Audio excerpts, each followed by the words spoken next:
ચાલો આપણે એક ગયો લેક્ચર જે ધોરો હતો ત્યાંથી સ્ટાર્ટ કરીશું. એક મુદ્દો ફરી વખત લખું છું. Since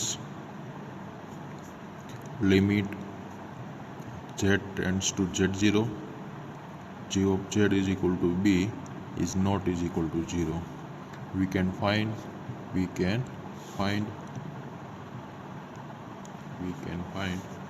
delta 2 greater than 0 such that g of z greater than 1 by 2 modulus b. When 0 less than z minus z0 less than delta, then if delta is the smaller of delta 1 and delta 2, we can write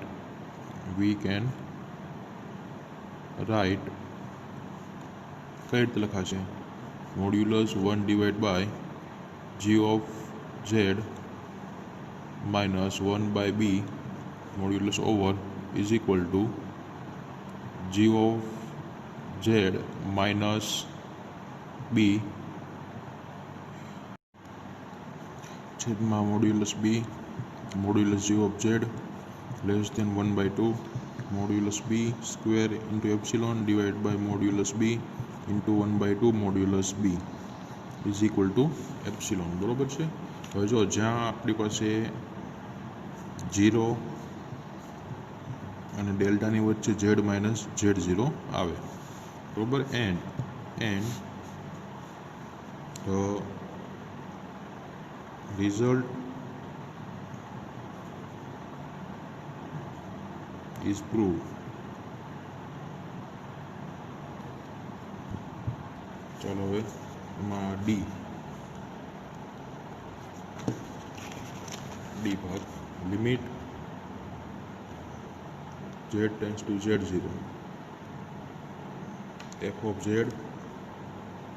divided by g of z is equal to limit z tends to z0 1 divided by g of z.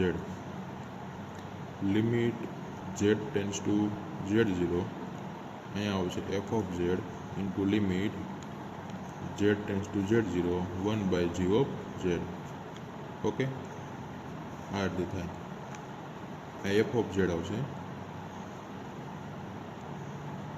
ચાલો હવે આગળ into f of z એમ લખવાનું, અહીંયા 1 લખવાનું. આ થશે a 1 by b એટલે કે a by b.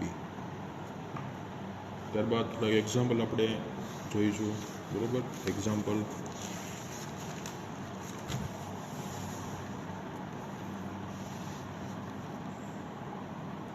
ચાલો example number 1.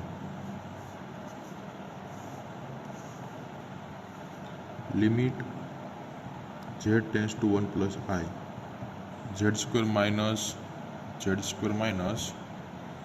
5z plus 10, okay, plus 10 with solution. Limit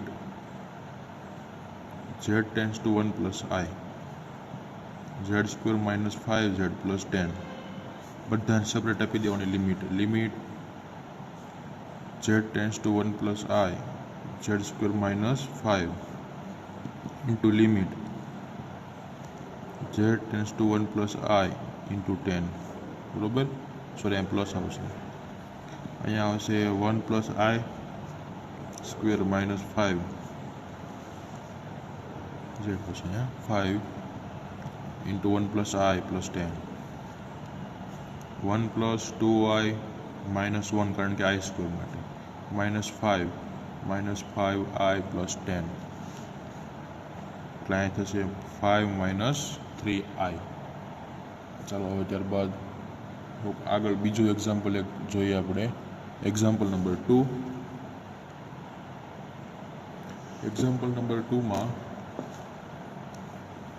limit z tends to minus 2I રકમ છે 2z plus 3 z minus 1 divided by z square minus 2z plus 4. Limit z tends to minus 2y 2z plus 3 limit z tends to minus 2y z minus 1. આખાના છેદમાં કેટલા છે z square, અહીંયા limit લાગી જશે limit z tends to minus 2y z square minus 2z plus 4. Okay, આ રીતે. હવે જો આપણે આગળ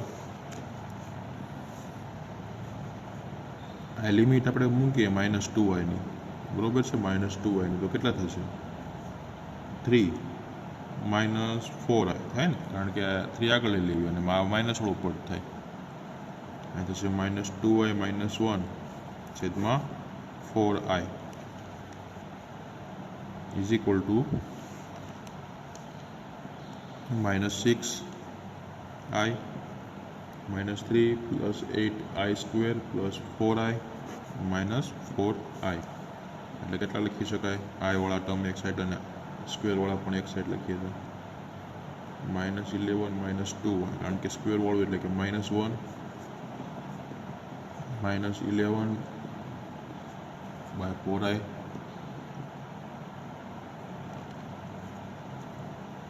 minus 1 by 2. આ ઉપર આવશે એટલે પ્લસ, એટલે થશે 11 by 4. આ ઉપર આવી જશે minus 1 by 2. ઇમેજનરી પાર્ટ આગળ લખવાનો, રિયલ પાર્ટ પાછળ લખવાનો, એટલે કે minus 1 by 2 આગળ આવશે પ્લસ i 11 by 4.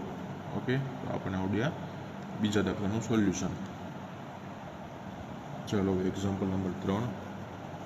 એક એક્ઝામ્પલ તમને હોમવર્કમાં આપીશ. Example 3 limit z tends to minus 2y 2z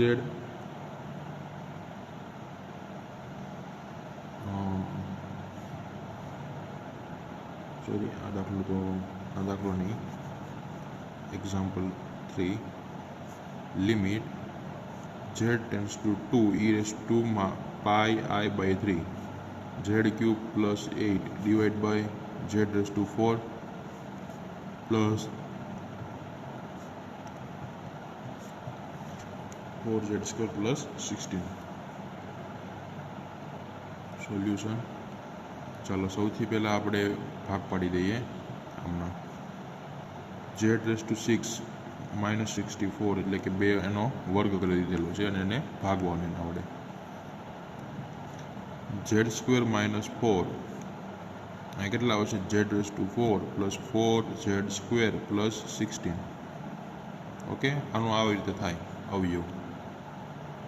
આપણી પાસે છે z raised to 4 plus 4z square plus 16, એટલે આના અવયવ પડવાના. ચાલો કેટલા પડશે એના અવયવ z raised to 6 minus 64, બરોબર, છેદમાં કેટલા કરવું z સ્ક્વેર minus 4, બરોબર. જો આ સ્ટેપ છે તે ઉપર જાય એટલે -2 વાળું થઈ જશે, બરોબર, એટલે કે ઇનવર્સમાં થઈ જાય અને આને લાગુ પડી જશે. હવે લિમિટ એડજસ્ટ કરી દો, બરોબર. આ 4 ઘાત માટે આપણે લાવ્યા હતા.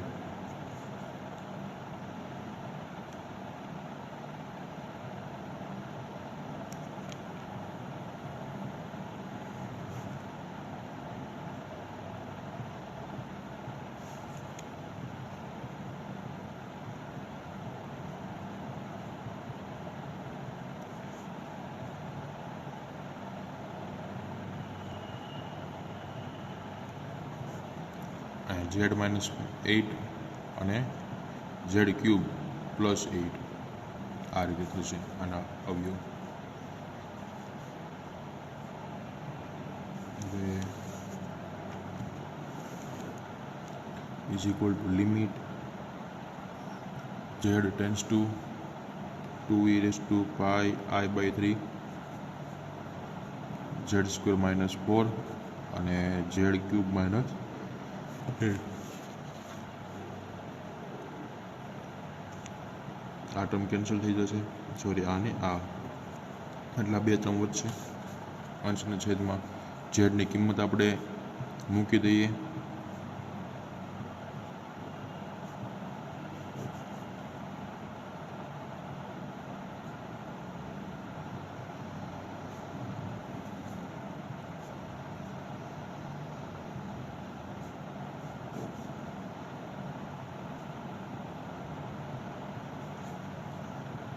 cos 2 pi by 3 plus I sin 2 pi by 3 minus 1 divided by 2 cos pi plus I sin pi minus 1. બરાબર ને, આનો cos 2 pi by e raised to ના ટર્મમાં છે એટલે અહીંયા થશે 1 by root 2 પણ માઇનસ પ્લસ રૂટ 3 by 2 અહીંયા i ના i અને minus 1 divided by 2 minus 1. Okay, આનું થશે minus 1 3 by 8 minus root 3 by 8 અહીંયા થશે i. ચાલો example number 8. Prove that limit z tends to z0 z bar by z does not exist.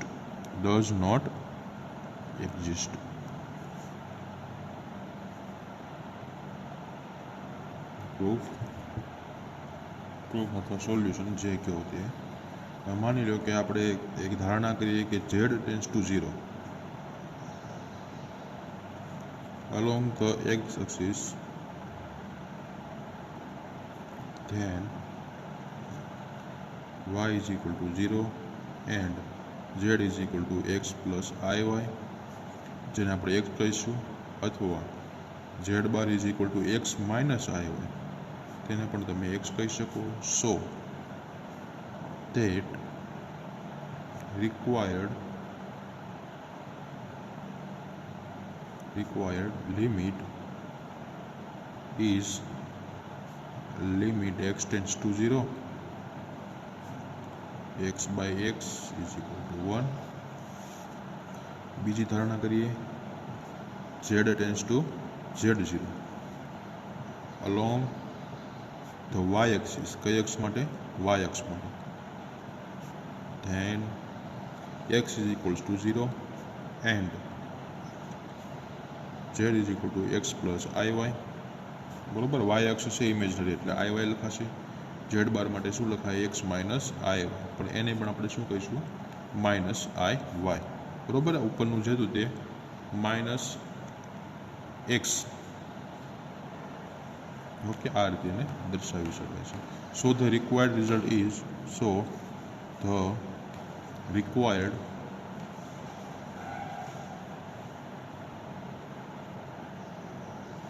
Is limit is limit y tends to 0. શું આવશે અહીંયા? Minus iy ના છેદમાં iy is equal to minus 1. So limit are not equal, then the limit does not exist. Okay, તો limit exist થતી નથી, કારણ કે બંનેની કિંમત કેવી આવે છે? 1 અને -1. d/dz સૌથી પહેલા f of z plus g of z. Okay, આ રીતનું છે. તો આપણે એને સાબિત કરી બતાવવાનું છે. તો માની લો કે લિમિટ, આપણી પાસે લિમિટ આપેલી છે, કઈ લેવાની? ડેરિવેટિવ આવે એટલે z ટેન્સ ટુ 0 લેવાની આવે. ત્યારબાદ f of z નું સૂત્ર આપણને ખબર છે. આ આગળ એને dz લાગી જાય એનો મતલબ એવો થયો કે એનું ડેરિવેટિવ થયું. ડેરિવેટિવ માટે સૂત્ર એવું હતું કે f of z plus delta z minus f of z વાળું, બરોબર છે. અને સાથે g પ્લસમાં g છે એટલે આપણે કયું લખવું પડશે? પ્લસ કરીને g, z plus delta z. ચાલો હવે માઇનસ કરીને કાઉન્સમાં આપણે બતાવી દઈએ કેટલું? f of z plus g z divide by કેટલા આવશે આપણે અહીંયા? Delta z. Limit z tends to 0. બરોબર, હવે સેપરેટ આપી દઈશું f of z વાળું અને g વાળું.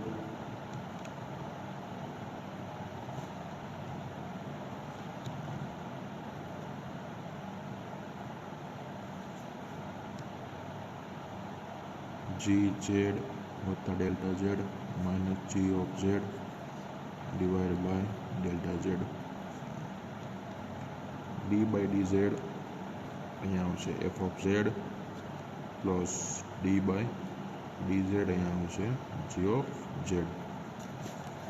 ત્યારબાદ આપણે બીજું જે આપણી પાસે હતું બરાબર ઇન્ટુ એટલે ડોટ પ્રોડક્ટવાળું હતું આપણી પાસે, આપણે એ પણ સાબિત કરી દઈએ. B d by d z f of z into g of z. અહીંયા થશે limit delta z tends to 0 f of z વત્તા delta z g of z વત્તા delta z minus f of z into g of z. અહીંયા થશે delta z. Limit delta z tends to 0 f of z વત્તા delta z g of z વત્તા delta z minus g of z વત્તા જી of z. બરાબર, આપણે derivative કરીએ છીએ, બીજું કંઈ છે નહીં. શું આવશે હવે? એફ ઓફ ઝેડ વત્તા delta z minus f of z છેદમાં કેટલા આવશે? Delta Z.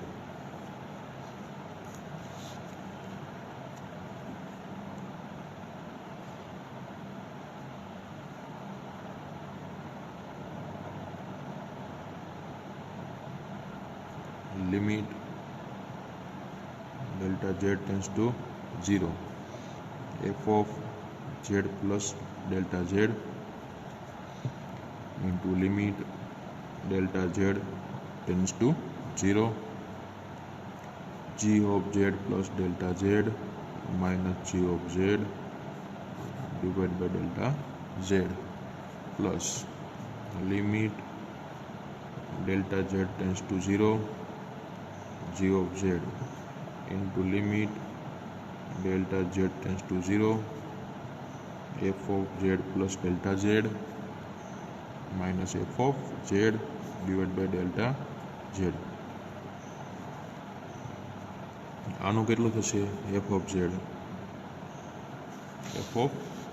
ઝેડ થશે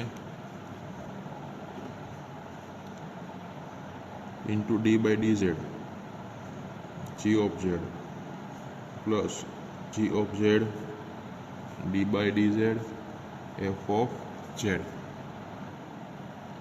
ચાલો, આપણી પાસે સી જે હતું ડિવાઇડવાળું જે સાબિત કરીશું આપણે. D by d z f of z divide by g of z is equal to g of z derivative કરીશું d by d z f of z minus f of z d by d z g of z divide by g of z whole square.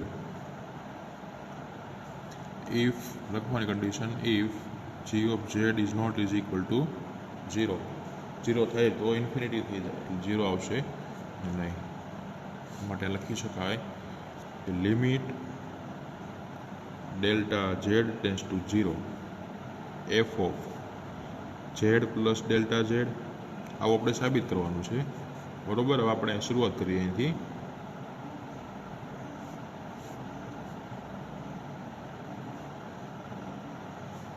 આખાના છેદમાં કેટલા આવશે? Delta z. સૂત્ર છે બરાબર. આ limit delta z tends to 0 ચોકડી ગુણાકાર થશે.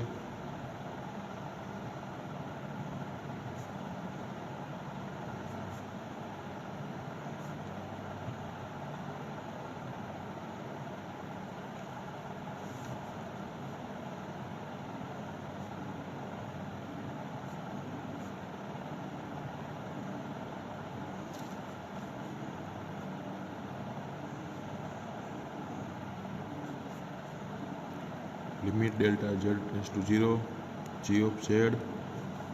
બરાબર, આપણે અહીંયા ગુણાકાર સેપરેટ આપી દઈશું બંનેને. તો જો આમાં જી ઓફ ઝેડના છેદમાં કેટલા આવશે આપણી પાસે? G of z into g of z વત્તા ડેલ્ટા ઝેડ. અને ત્યારબાદ આપણે એફ વાળું અલગ કરી દઈશું. સૌથી પહેલાં જી વાળું કરીએ.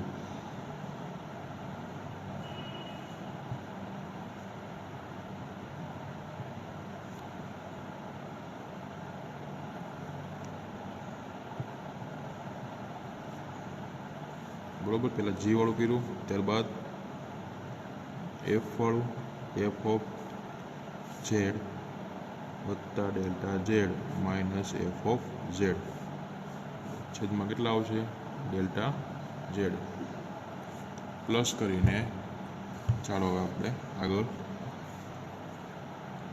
પછી માઇનસ બરાબર એ અંદર લઈ લઈશું એટલે કે plus limit delta z tends to 0. હું એફ ઓફ ઝેડ લઈ લઉં માઇનસ કારણ કે નિશાની આપણે અંદર લઈ લીધી. હવે જુઓ છેદમાં હું કેટલા લખું તો કે જી વાળો આખું લખી નાખું બરાબર છે.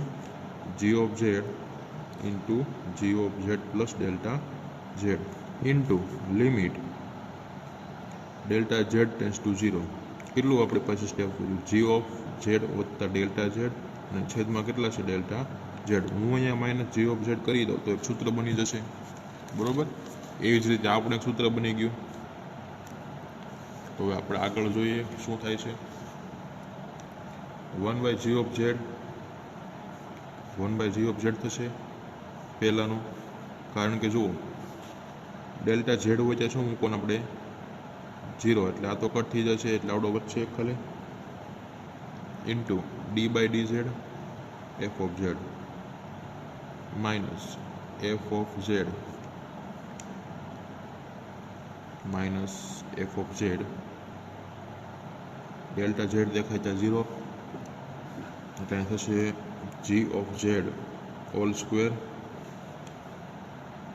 d/dz એટલા થશે જી ઓફ ઝેડ બરાબર છે. તો હવે આપણે એમ લખી શકીએ કે g of z d/dz f of z minus f of z d/dz g of z અને છેદમાં જી ઓફ ઝેડ આખાનો વર્ગ. Okay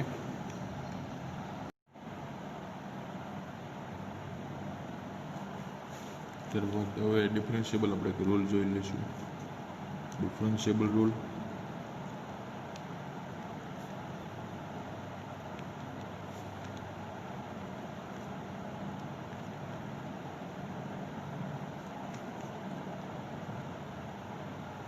start below theorem prove that the following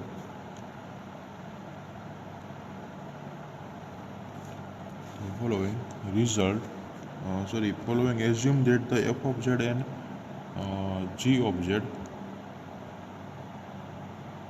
f of z and g of z are analytic in origin R. And following assuming that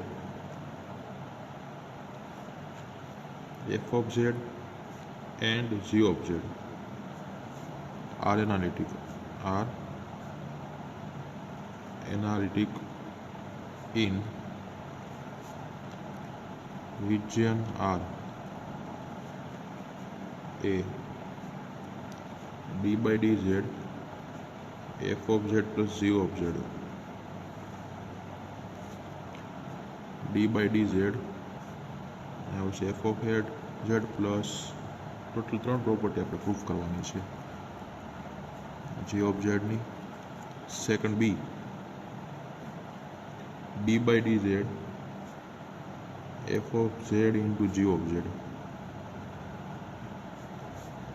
f of z d/dz g of z plus g of z d/dz f of z. C d/dz f of z divided by g of z g of z d/dz f of z minus f of z d/dz g of z divided by g of z whole square. Okay આ 3 property આપણે સાબિત કરી. તો સૌથી પહેલી plus વાળી property છે જે d/dz